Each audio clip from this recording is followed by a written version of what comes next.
तो हेलो मेरे प्यारे स्टूडेंट्स, स्वागत है आपका एएलडी स्टडी पे। आज थोड़ी सी तबीयत हमारी खराब है तो एनर्जी लेवल उस तरह का नहीं रहेगा जिस तरह का रहता है। फिर भी हम लोग पढ़ेंगे क्योंकि रेगुलरिटी बहुत ज़रूरी है। ठीक है, तो आपका लेक्चर या आपका दिन या आपका समय खराब ना हो, इसलिए ज़रूरी है कि हम लोग पढ़ें। तो सिस्टम में कोई कमी नहीं रहेगी, लेकिन थोड़ा सा एनर्जी लेवल उतना नहीं रहेगा। ठीक है, तो शुरू करते हैं बिना समय को गंवाते हुए। हम लोग की चल रही थी क्लास 12th की फिजिक्स चल रही थी। क्लास 12th फिजिक्स में लेक्चर 1 कंप्लीट हो चुका था, लेक्चर 2 कंप्लीट हो चुका था, और इसके पहले वाले लेक्चर में हम लोगों ने पढ़ा था कूलाम का नियम तथा कूलाम के नियम का सदिश रूप। आज हम लोगों को क्या पढ़ना है उसको देखेंगे। इसके पहले हम लोग शुरू करते हैं कहानी को। तो आज का जो कोट ऑफ द डे है वो क्या है बेटा कि डिसिप्लिन बीट्स द मोटिवेशन। आपको कोई मोटिवेशन मिलता है, कोई आपको कुछ बोल दिया, कुछ कर दिया, अगर बहुत जुनून में आ गए, एक दिन दो दिन एनर्जी रहेगी, उसके बाद क्या रहेगा, फिर से डाउन हो जाओगे, जो चीजें जब भूल जाएंगी। डिसिप्लिन जो होता है ना, वो मोटिवेशन से काफी आगे रहता है। एक ऐसे ना कि अगर मोटिवेशन है तो एक दिन काफी ज्यादा काम हो गया, फिर धीरे धीरे ग्राफ क्या हो जाएगा, लो हो जाएगा, खत्म हो जाएगा। लेकिन अगर डिसिप्लिन है तो एक छोटा सा ग्राफ रहेगा, लेकिन धीरे धीरे धीरे वो कंटिन्यूसली आप क्या करते रहोगे, आगे बढ़ते रहोगे। डिसिप्लिन जीवन में बहुत जरूरी है अगर आपको सफलता पानी है। चलो तो बढ़ते हैं आगे और देखते हैं कि आज का जो टॉपिक है वो है बहुल आवेशों के द्वारा किसी आवेश पर बल।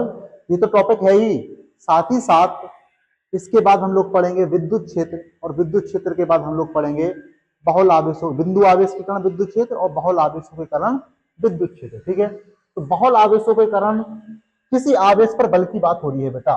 किसी निकाय के अंदर, किसी निकाय के अंदर बहुत सारे आवेश हैं। जैसे मान लो एक आवेश है Q1, एक आवेश है Q2, दूसरा आवेश है Q3, चौथा आवेश है Q4। एक निकाय में बहुत सारे आवेश हैं। तो इस निकाय के अंदर देखो चार आवेश हैं बेटा, समझे ना। एक है Q1, दूसरा है Q2, तीसरा है Q3 और एक है Q4।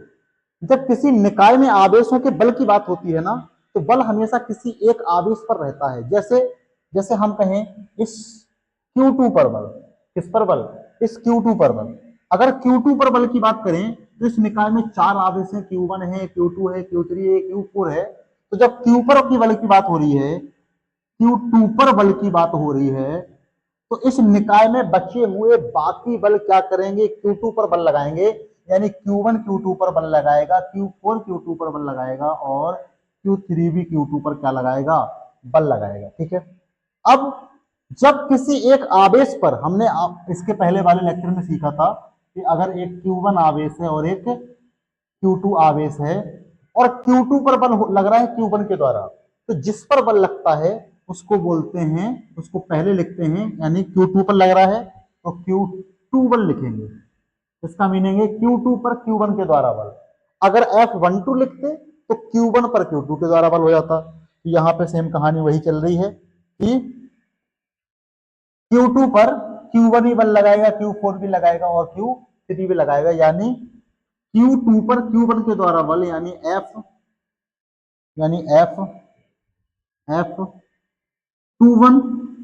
Q2 पर Q4 के द्वारा बल यानी F24, Q2 पर Q3 के द्वारा बल F23। ठीक है, चार आवेशों के निकाय से कहानी को समझ रहे हैं। कितने भी क्या हो सकते हैं, आवेश हो सकते हैं, वो किसी भी आवेश पर बल हो सकता है। आपको कॉन्सेप्ट समझना है बेटा, क्या समझना है, कॉन्सेप्ट। तो F2 पर हम लोग टोटल फोर्स निकाल रहे हैं, क्या हो जाएगा, F21 vector plus F24 vector plus F23 vector. Clear है कहानी। चलो F21 की कहानी क्या है, तीन बल हैं, तीनों को ऐड कर देंगे तो आपका क्या आ जाएगा, आपका आंसर आ जाएगा। देखो देखते हैं इसको, किसका है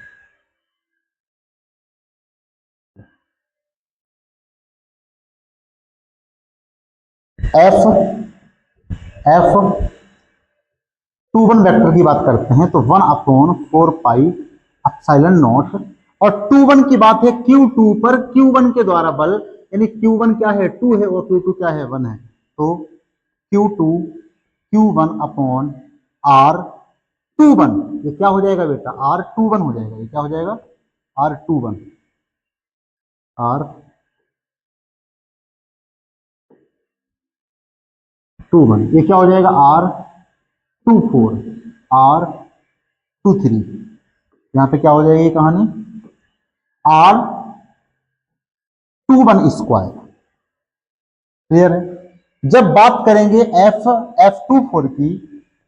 F24 की बात करेंगे तो 1/4 एप्सिलॉन नॉट, यहाँ पे Q1 क्या है, Q2 into Q4 upon R24 square. और तीसरा क्या है, F23 vector 1/4 epsilon not Q2 Q3 upon R23 square. इस निकाय में बेटा तीन बल हैं, F21 है, F24 है, F23 है। सबका वेक्टर योग करना है। क्या करना है, वेक्टर योग। तो देखो योग क्या आएगा, सब में क्या चीज कॉमन है, सब में 1/4 एप्सिलॉन नॉट कॉमन है। 1/4 एप्सिलॉन नॉट क्या है, कॉमन है। और Q2 भी कॉमन है। देखो Q2 कॉमन है। अब कौन कौन से बचे हैं, अब बचा है अपना Q1 upon R21, Q1 upon R21 square plus plus क्या, Q4 upon R24 square plus Q3 upon R23 square. इस तरह निकल आएगा बहुल आवेशों के द्वारा बल का फॉर्मूला। फॉर्मूला तो ठीक है, कॉमन है, लेकिन मेन होता है बेटा ऐड, क्योंकि यहाँ पे वेक्टर्स की कहानी होती है। किसकी कहानी होती है, वेक्टर की। इसमें दिशाओं का बहुत बड़ा रोल है। किसका रोल है, दिशाओं का, दिशाओं का। हम कहें फॉर्मूला यहाँ पे कुछ है ही नहीं, आपने यहाँ पे वैसे फॉर्मूला निकाल लिया, ठीक है, अच्छी बात है कि फॉर्मूला आपको आ गया समझ में, लेकिन यहाँ फॉर्मूला का कोई मतलब बहुत ज्यादा कहानी है भी नहीं बेटा। मेन कहानी रहने वाली है दिशाओं की, डायरेक्शंस की। आपको हर क्वेश्चंस को बहुल आवेशों के द्वारा किसी आवेशवर बल को दिशाओं के साथ फील करके सॉल्व करना पड़ेगा। यहाँ पे फॉर्मूले का योगदान कुछ है ही नहीं, फिर भी आपको समझ में आ गया, ठीक है। जैसे और हम एक एग्जांपल के तौर पे समझ सकते हैं कि भाई आपके निकाय में बहुत सारे आवेश हैं। एक है आपका क्या, एक है QA, दूसरा है QB, तीसरा है QC और चौथा है QD। ठीक है, समझे ना। किसी एक एक आवेश को सिलेक्ट करते हैं जिस पर हम लोग बल निकालते हैं। हमने कहा QD पर बल निकालना है, यानी F को निकालना है, FD टोटल निकालना है। ठीक है, अब इस निकाय में टोटल 4 आवेश हैं। कितने आवेश हैं, 4। QA है, QB है, QC है। तो QD पर बल निकालना है तो QA QD पर बल लगाएगा, QB भी QD पर बल लगाएगा और QC भी QD पर बल लगाएगा। ये डिस्टेंस हो जाएगा RDA, ये डिस्टेंस हो जाएगा RDB।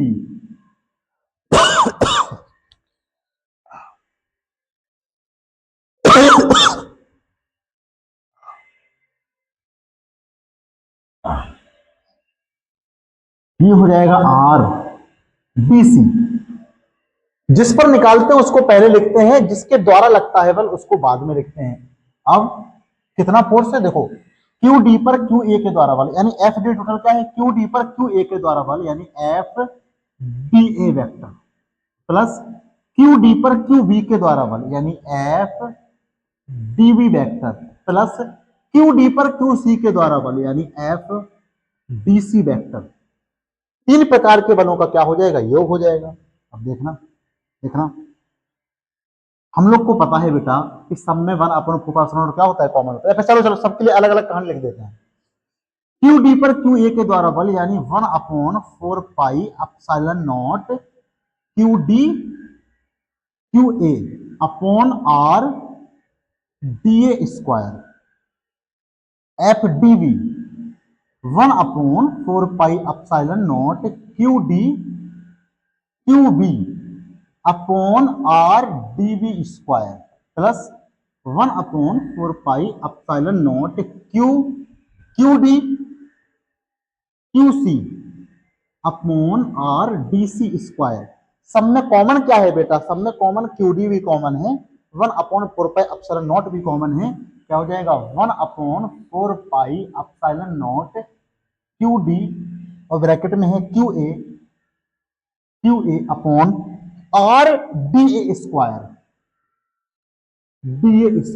प्लस QB अपॉन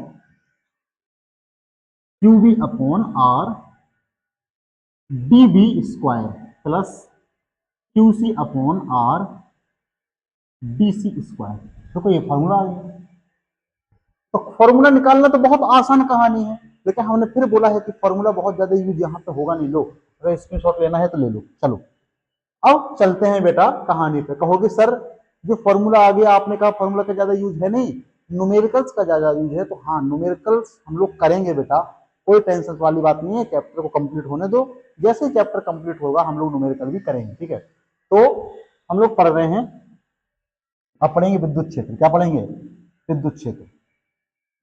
चलो देखो, विद्युत क्षेत्र के बारे में पढ़ना है, यानी इलेक्ट्रिक फील्ड के बारे में पढ़ना है। किसके बारे में पढ़ना है?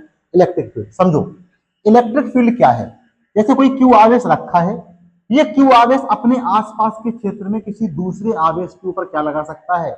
बल लगा सकता है। क्या लगा सकता है? बल। तो ये क्यू अपने आसपास जिस क्षेत्र में किसी दूसरे आवेश पर बल लगा सकता है ना, वो इस आवेश का क्या है? विद्युत क्षेत्र है। क्या है? विद्युत क्षेत्र है। सिंपल सी कहानी, कोई आवेश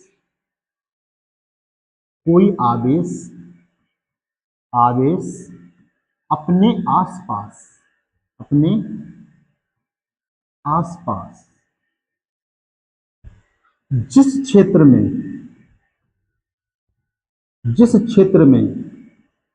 किसी दूसरे आवेश पर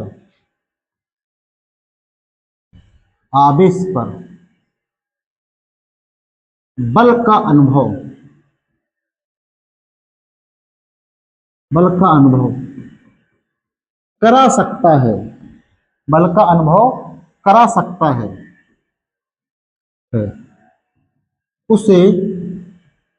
उसे क्या कहते हैं? उस आवेश का विद्युत क्षेत्र कहते हैं। विद्युत क्षेत्र कहते हैं। समझो बेटा, समझो बात को समझो। ये क्यू आवेश है, अपने आसपास जितने क्षेत्र में किसी दूसरे आवेश पर बल का अनुभव करा सकता है, उसे इस आवेश का क्या कहते हैं? विद्युत क्षेत्र कहते हैं। क्या कहते हैं? विद्युत क्षेत्र। एक कहानी को और समझो, परीक्षण आवेश। किसके बारे में? परीक्षण आवेश क्यू नॉट के बारे में। क्यू नॉट को बोलते हैं परीक्षण आवेश। क्या बोलते हैं? परीक्षण आवेश, यानी टेस्ट चार्ज। टेस्ट चार्ज है बेटा, क्या समझो बात को। टेस्ट चार्ज है जिसका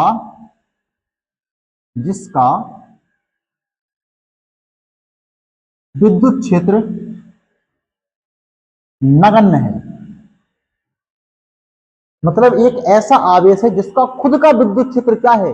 नगण्य है। नगण्य मतलब है कि बहुत कम है। बहुत क्या है? कम है। तो खुद का विद्युत क्षेत्र जिसका चीज की बहुत कम होता है, जिसको नापना इतना कम है कि नापने में दिक्कत हो रही है, उसको कह देते हैं नगण्य। क्या कह देते हैं? नगण्य। तो ये है हमारा क्यू नॉट, जिसका खुद का विद्युत क्षेत्र नगण्य है, लेकिन इसकी प्रकृति पॉजिटिव है। इसकी प्रकृति क्या है? पॉजिटिव है। क्यों पॉजिटिव है समझो। हम लोग इसके बाद टॉपिक पढ़ने वाले हैं विद्युत क्षेत्र की तीव्रता। क्या पढ़ने वाले हैं? विद्युत क्षेत्र की तीव्रता। कहोगे सर विद्युत क्षेत्र और विद्युत क्षेत्र में क्या तीव्रता है? तीव्रता में क्या अंतर है? विद्युत क्षेत्र क्या होता है बेटा? विद्युत क्षेत्र ये है, देखो ये किसी आवेश के आसपास का क्षेत्र है जहां पे वो क्या कर सकता है? किसी दूसरे आवेश से बल लगा सकता है। विद्युत क्षेत्र की तीव्रता क्या है? विद्युत क्षेत्र की तीव्रता है कि किसी बिंदु पर विद्युत क्षेत्र के अंदर, जैसे समझो जैसे ये कोई क्यू आवेश है, इसके आसपास ये विद्युत क्षेत्र है, इसके आसपास ये क्या है? विद्युत क्षेत्र है। अब इस बिंदु पर हमने कहा विद्युत क्षेत्र का मान कुछ और होगा, इस बिंदु पर विद्युत क्षेत्र का मान कुछ और होगा। क्यों? क्योंकि जो आवेश रहेगा Q, ये अपने पास किसी दूसरे आवेश पर ज्यादा बल लगा पाएगा, अपने से दूर वाले आवेश पर किसी थोड़ा सा क्या लगा पाएगा, स्लो बल लगा पाएगा। विद्युत क्षेत्र के अंदर किसी बिंदु पर परीक्षण आवेश पर लगने वाले बल को जितना ज्यादा बल लगेगा उतना ज्यादा उस बिंदु की विद्युत क्षेत्र की तीव्रता होगी। विद्युत क्षेत्र की तीव्रता एक भौतिक राशि है, और विद्युत क्षेत्र एक प्रकार का क्या है, सिर्फ सिस्टम है जिसे हम लोग क्या करते हैं, याद रखें, किसी आवेश के आसपास का क्षेत्र है जो कि कोई भौतिक राशि नहीं है। लेकिन विद्युत क्षेत्र की तीव्रता एक भौतिक राशि है। क्या है?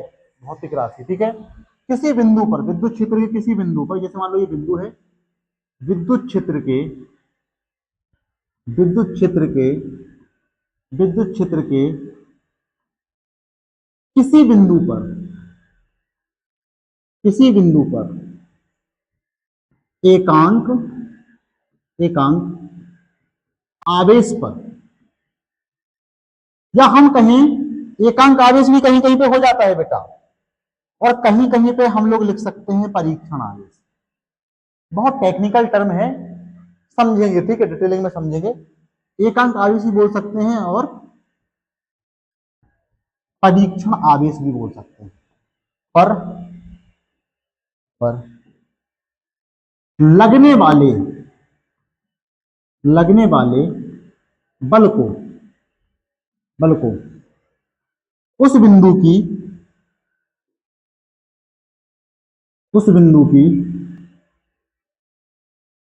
विद्युत क्षेत्र की तीव्रता कहते हैं। विद्युत क्षेत्र की तीव्रता कहते हैं। समझो बात को, समझो ध्यान से, समझो। एकांक आवेश बोल दिए, कहने का मतलब क्या है, जैसे समझो, हमने कहा किसी बिंदु पर 20 न्यूटन का बल लग रहा है 5 कूलम आवेश पर। तो एकांक आवेश यानी 1 कूलम आवेश पर कितना बल लगेगा, 20/5, यानी हमने बल में क्या कर दिया, आवेश का भाग दे दिया, तो निकल के आ जाएगा। और सेम कहानी है विद्युत क्षेत्र की। सेम कहानी किसकी है? विद्युत क्षेत्र की। क्यों? क्योंकि किसी बिंदु पर बल लग रहा है, और अगर यहां इस बिंदु पर हमने किसी स्ट्रॉन्ग आवेश को रख दिया, तो उस बिंदु पर लगने वाला फुल बल क्या नहीं हो पाएगा, महसूस नहीं हो पाएगा। इसीलिए हम लोग क्या रखेंगे, परीक्षण आवेश Q0 को रखेंगे। किसको रखेंगे? Q0 को। परिभाषा में कहानी क्या है कि एकांक आवेश पर, भाई आवेश का भाग दे दोगे ना तो वो एकांक ही निकाल के दे देगा। और Q0 को रखेंगे, परीक्षण को रखेंगे, क्यों? क्योंकि पूरा का पूरा बल क्या हो पाए, महसूस हो पाए। समझ में आ गई कहानी? तो परीक्षा, एकांक आवेश और परीक्षण आवेश दोनों बातें सही हैं। देखो, E बराबर, विद्युत क्षेत्र की तीव्रता E बराबर होता है, किसी बिंदु पर F बल लग रहा है और आवेश का भाग दे दो Q0 का, तो ये है E बराबर F/Q0 आ गया विद्युत क्षेत्र की तीव्रता के लिए फॉर्मूला। क्लियर है? अब विद्युत क्षेत्र की तीव्रता के फॉर्मूला के लिए मात्रा क्या हो जाएगा बेटा, मात्रक क्या हो जाएगा, देखो मात्रक इसका हो जाएगा F, बल का मात्रक होता है न्यूटन और आवेश का मात्रक होता है कूलाम, तो इसका मात्रक हो गया न्यूटन पर कूलाम। विमा निकाल लोगे, विमा क्या होगी, भाई बल बटे क्या है, आवेश है, बल की विमा होती है M/L/T-2, ठीक है, और आवेश की विमा होती है AT। T जब ऊपर जाएगा तो -1 हो जाएगा, तो -2 -1 -3 और A-1, तो विमा क्या आ गई, M/L/T-3 A-1। क्लियर है कहानी? ये है हमारी किसकी, E की विमा, विद्युत क्षेत्र की तीव्रता की विमा। अब बात यह है कि हम लोग कह देते हैं किसी बिंदु पर विद्युत क्षेत्र ज्ञात करो, वो विद्युत क्षेत्र नहीं होता है, वो विद्युत क्षेत्र की तीव्रता होती है। नॉर्मल वाली भाषा में बोल देते हैं कि विद्युत क्षेत्र ज्ञात करो। विद्युत क्षेत्र तो कोई भौतिक राशि है ही नहीं, विद्युत क्षेत्र की तीव्रता भौतिक राशि है। ठीक है, चलो, आवेशों के, बिंदु आवेश के कारण विद्युत क्षेत्र। अब देखो यहां भी देखो हमने क्या कहा था, बिंदु आवेश के कारण बोलना चाहिए विद्युत क्षेत्र की तीव्रता, विद्युत क्षेत्र की तीव्रता। ठीक है, यानी अंग्रेजी की भाषा में क्या बोलेंगे, electric field intensity due to point charge, due to point charge. Simple सी कहानी है, कोई पॉइंट चार्ज कैपिटल क्यू है, आर डिस्टेंस पे बात हो रही है, किस पे हो रही है, आर डिस्टेंस पे। इस बिंदु पर बल लग रहा है इस क्यू के द्वारा, एफ बल लग रहा है। कितना बल लग रहा है बेटा, एफ बल। और यहां पे रखा है क्यू नॉट, क्या रखा है, क्यू नॉट। अब जानते हैं ई बराबर होता है एफ अपॉन क्यू नॉट। इस बिंदु पर क्यू नॉट पर कितना बल लगेगा, क्यू नॉट पर बल एफ बराबर लगेगा K Q one Q two upon R square. मतलब क्या है कहानी, यहाँ पे क्यू वन क्या है, कैपिटल क्यू है, क्यू, और क्यू टू क्या है, क्यू नॉट है, अपॉन आर स्क्वायर। अपॉन क्या हो जाएगा, आर स्क्वायर। रख दो फॉर्मूले के ऊपर, K Q not upon R square upon Q not से क्यू नॉट क्या हो गया, कट गया, के क्यू अपॉन आर स्क्वायर, यानी 1/4 pi epsilon not Q upon R square. Simple सा साधारण सा फॉर्मूला आ गया बेटा। जैसे एग्जांपल के तौर पे भी समझ लेना कि हमने कहा किसी क्यू आवेश से, किसी क्यू के लिए चलो न्यूमेरिकली लिख लेते हैं, हम कहें 3 कूलम आवेश से, 3 मीटर की दूरी पर विद्युत क्षेत्र की तीव्रता ई को फाइंड करो। देखो सिंपल सी कहानी है, ई बराबर फॉर्मूला है के क्यू अपॉन आर स्क्वायर। के की वैल्यू होती है 9 गुणे 10 की घात 9, और क्यू की वैल्यू है 3 कूलम, अपॉन आर की वैल्यू है 3, तो 3 का स्क्वायर 9, 9 से 9 कट गया, आंसर आ गया 3 गुणे 10 की घात 9 न्यूटन पर कूलम। ठीक है, समझ गया। किसी क्यू आवेश से आर दूरी पर फॉर्मूला क्या आ गया, के क्यू अपॉन आर स्क्वायर, ये फॉर्मूला आ गया। अब है आवेशों के निकाय के कारण, किसके कारण, आवेशों के निकाय के कारण विद्युत क्षेत्र। अब निकाय क्या होता है, जिसमें एक से अधिक आवेश होते हैं। जैसे हम लोगों ने देख ही लिया है कि आवेशों के निकाय के कारण किसी आवेश पर विद्युत बल, तो यहाँ पे विद्युत क्षेत्र निकालेंगे। किसी निकाय में मान लो बहुत सारे आवेश हैं, अच्छा विद्युत क्षेत्र कैसी राशि है, विद्युत क्षेत्र की तीव्रता कैसी राशि है, इसमें एक पॉइंट और ऐड करो बेटा। विद्युत क्षेत्र की तीव्रता है सदिश राशि। कैसी राशि है, विद्युत क्षेत्र की तीव्रता है सदिश राशि, सदिश राशि। और इसकी दिशा क्या होती है, इसकी दिशा क्या होती है, इसकी दिशा होती है जिस बिंदु पर क्यू नॉट पर जिस दिशा में बल लगता है, क्यू नॉट पर बल की दिशा के बराबर होती है।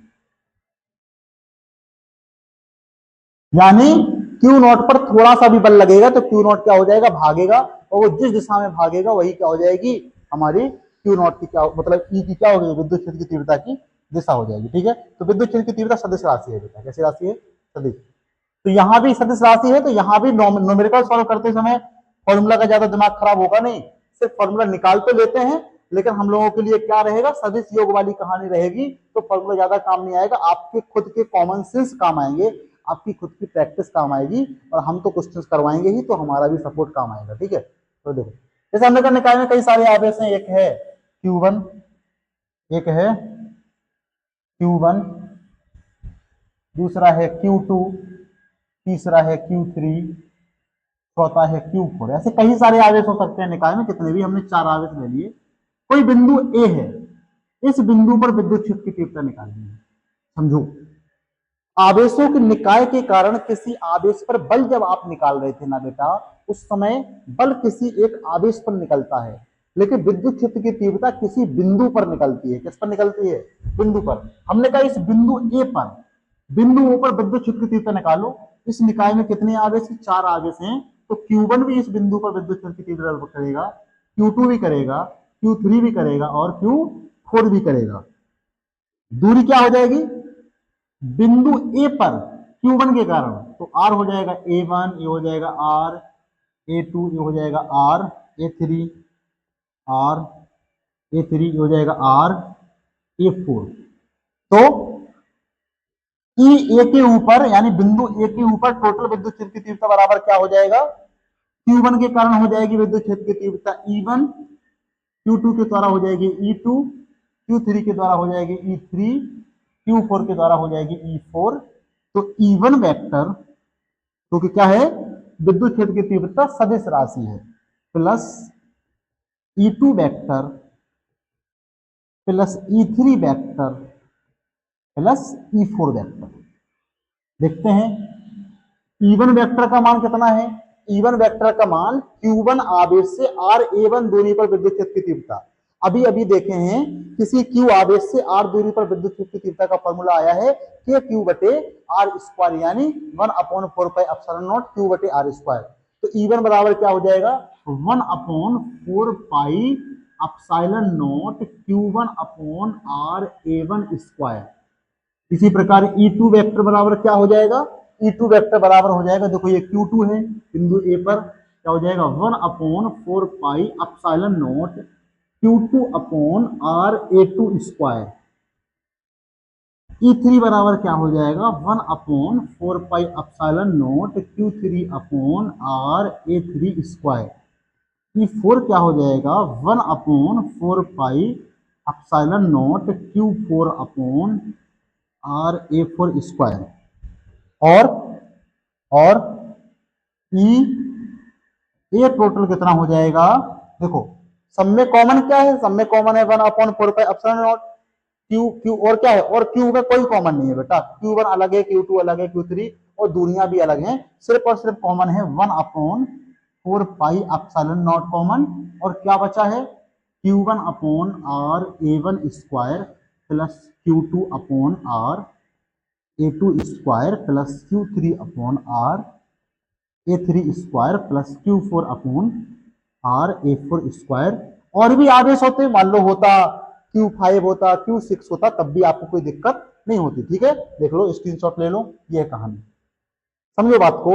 और चलते हैं, अगला टॉपिक अपना है क्या कोई, अगला टॉपिक है बेटा थैंक्स फॉर वॉचिंग। तो हमको पता है कि आपको आज इतना मजा नहीं आया है जितना मजा प्रतिदिन आता है, वो हमको पता है, क्योंकि थोड़ा सा क्या था बेटा, बहुत ज्यादा तबीयत खराब थी, बुखार सुबह से था, रात को 11 बज गए हैं, फिर भी हमने कहा कि बना देते हैं, क्योंकि कल लेक्चर नहीं आएगा तो आप लोगों की पढ़ाई नहीं हो पाएगी। तो मजा तो मिलेगा, तबीयत थोड़ी सी सही हो जाएगी तो मजा मिलेगा। आज के लिए बहुत बहुत हमको भी खेद है, ठीक है, चलो तो फिर मिलते हैं अगले लेक्चर में।